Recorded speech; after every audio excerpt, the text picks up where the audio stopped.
Hello friends, welcome to ஆரோக்கிய சமையல். இன்னைக்கு வந்து நம்ம ஒரு ஈவினிங் டைம் ஸ்நாக்ஸ் ரெசிபி தான் பண்ண போறோம். வாங்க எப்படி செய்யலாம்னு பார்க்கலாம். மிக்ஸி ஜார் ஒன்று எடுத்துக்கலாம். இதுல வந்து 1 கப் அளவுக்கு நான் வந்து சாதம் எடுத்திருக்கேன். இதை வந்து நம்ம இந்த ஜார்ல போட்டுக்கலாம்.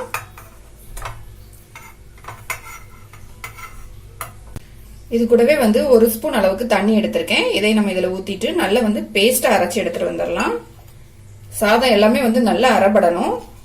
அதனால கொஞ்சமா தண்ணி சேர்த்து அரைச்சிக்கலாம். நிறைய தண்ணி சேர்க்காண்டாம். நான் வந்து நல்லா அரைச்சி எடுத்துட்டு வந்துட்டேன். இப்ப பாத்தீங்கன்னா சாதம் எல்லாமே நல்லா நைஸா அரைஞ்சிட்டு, இப்ப நம்ம அரைச்சி வச்சிருந்த அந்த சாதத்து கூட ஒரு சின்ன துண்டு இஞ்சி எடுத்திருக்கேன். இதை வந்து நம்ம இது கூட போட்டுக்கலாம். ஒரு பச்சை மிளகாய் எடுத்திருக்கேன், அதையும் நம்ம போட்டுக்கலாம். ஒரு பெரிய வெங்காயம் வந்து நல்லா சின்னதா கட் பண்ணி வச்சிருக்கேன். இதையும் நம்ம இது கூட போட்டுக்கலாம்.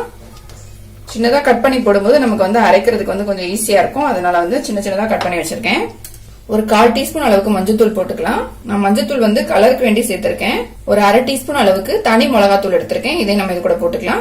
நம்ம பச்சை மிளகாய் வந்து சேர்த்திருக்கோம். அதனால வந்து காரத்துக்கு தக்கன மிளகாத்தூள் வந்து சேர்த்துக்கலாம். இதுல வந்து இப்ப தண்ணி எதுவும் சேர்க்காண்டா. நம்ம வெங்காயம் போட்டிருக்கிறதுனால அதுல உள்ள தண்ணி வச்சு நல்லா அரைச்சி எடுத்துட்டு வந்துடலாம். நான் இப்ப இதையும் வந்து நல்லா நைஸா அரைச்சி எடுத்துட்டு வந்துட்டேன். பாத்தீங்கன்னா எல்லாமே வந்து நல்லா ஒன்னா அரைப்பட்டுடுச்சு.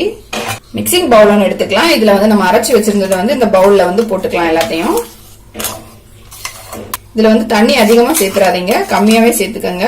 நீங்க வெங்காயம் எல்லாம் போட்டுட்டு உங்களுக்கு வந்து அரையிலைனா கொஞ்சமா தண்ணி சேர்த்துக்கங்க. மிக்சிங் பவுல்ல எல்லாத்தையும் போட்ட பிறகு ஒரு 2 ஸ்பூன் அளவுக்கு கடலை மாவு எடுத்திருக்கேன். இதை வந்து நம்ம இது கூட போட்டுக்கலாம். 1 கப் அளவுக்கு வந்து அரிசி மாவு எடுத்திருக்கேன். இதையும் நம்ம இது கூட போட்டுக்கலாம். தேவையான உப்பு சேர்த்துக்கலாம். கொஞ்சமா பேக்கிங் சோடா எடுத்திருக்கேன். இதையும் நம்ம இது கூட போட்டுக்கலாம். இப்ப இது எல்லாத்தையும் வந்து நல்லா மிக்ஸ் பண்ணிக்கலாம். இப்ப எல்லாத்தையும் வந்து நல்லா மிக்ஸ் பண்ணிட்டேன். மாவு பாத்தீங்கன்னா நமக்கு மிக்ஸ் பண்ண பிறகு இந்த மாதிரி தான் இருக்கு. இப்ப நம்ம வந்து கொஞ்சம் கொஞ்சமா தண்ணி சேர்த்து நமக்கு வந்து போண்டா போடுற அளவுக்கு மாவு வேணும், அந்த அளவுக்கு தண்ணி சேர்த்து ரெடி பண்ணிக்கலாம். நீங்க கடலை மாவு வேண்டாம்னா இதுல வந்து ஃபுல்லாவே அரிசி மாவு கூட சேர்த்துக்கலாம். இப்ப தண்ணி சேர்த்து நான் வந்து நல்லா மிக்ஸ் பண்ணிட்டேன். மாவு பாத்தீங்கன்னா இந்த அளவுக்கு நமக்கு எடுக்கிற அளவுக்கு வந்து மாவு இருக்கணும். அப்பதான் நமக்கு வந்து ஆயில்ல போட்டு ஃப்ரை பண்றதுக்கு ஈஸியா இருக்கும்.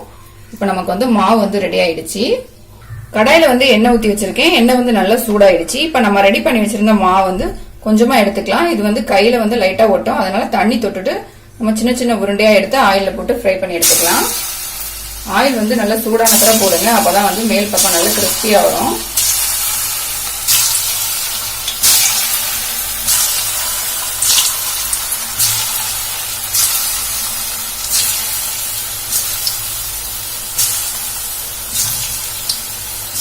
ஆயில் போட்டுட்டு லைட்டா எல்லா பக்கமும் திருப்பி விட்டுக்கலாம். அப்பதான் எல்லா பக்கமும் நல்லா ஈவனா வெந்து வரும்.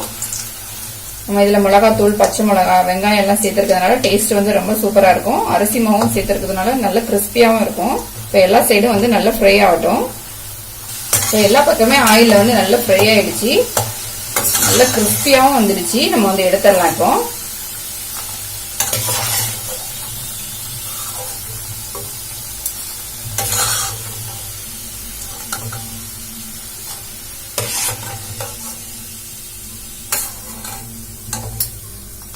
இப்போ நம்மளோட ஸ்நாக்ஸ் வந்து ரெடி ஆயிடுச்சு. நம்ம மீதி இருக்கதே இதே மாதிரி ஆயில்ல போட்டு ஃப்ரை பண்ணி எடுத்துக்கலாம். 1 கப் மீதமான சாதம் வச்சு எப்படி ஒரு டேஸ்டான ஸ்நாக்ஸ் பண்ணலாம் அப்படிங்கறத பார்த்தோம். இது வந்து ரொம்ப கிறிஸ்பியா இருக்கும், ரொம்ப டேஸ்டாவும் இருக்கும். கண்டிப்பா ட்ரை பண்ணி பாருங்க. இந்த வீடியோ உங்களுக்கு பிடிச்சிருந்தா லைக் பண்ணுங்க, ஷேர் பண்ணுங்க, மறக்காம என்னோட சேனலை சப்ஸ்கிரைப் பண்ணுங்க.